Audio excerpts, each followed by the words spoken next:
Hi, my name is Roushan Rice. I'm a new face here at Lighthouse Wealth Management. I joined the tax team a few months ago.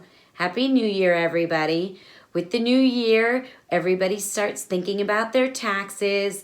Your documents will start arriving in the mail soon.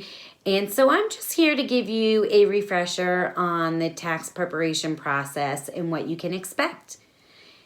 So in January, we'll be uploading organizers into your portals. If you're a current client, you'll get an email indicating there's a document in your portal ready for you to view.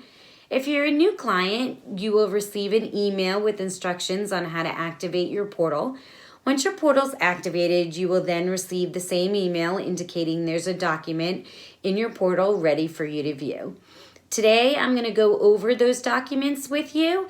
And as you can see, the first one will be the tax season letter. The tax season letter is just a general overview of what to expect during tax season.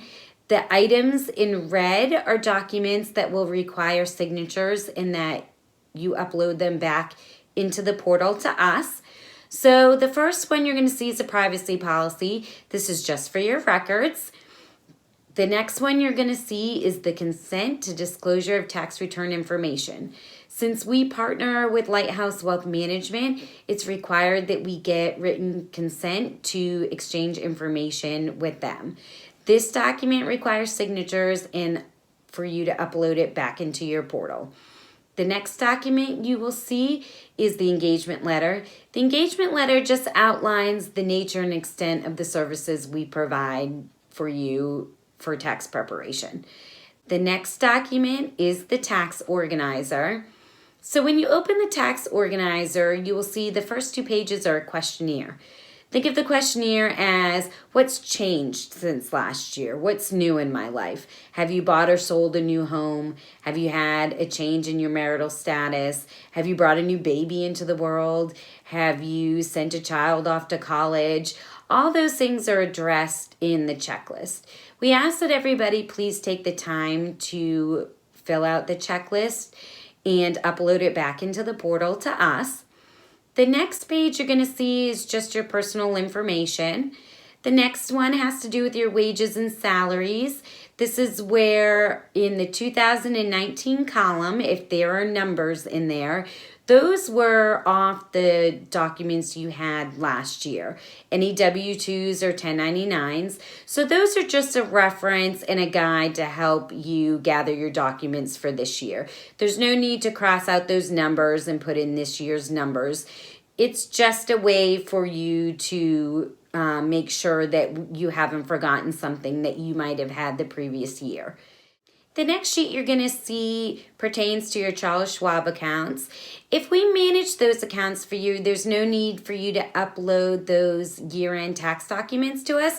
We can gather those for you. But if you do have Charles Schwab accounts that we don't manage, we will need the tax documents that they furnish to you, as well as any investments or documents from outside brokerage firms that is not Lighthouse. The next thing you're going to see is a Schedule C. If you have a Schedule C, we ask that you use the worksheet inside the organizer to put the totals of your expenses and income on. The individual receipts we do not need you to upload into the portal. Those you can just keep for your records. And you can upload to us a spreadsheet, or you can use the worksheet provided in your organizer. The same goes for anybody who has a Schedule E. The next one is Schedule A.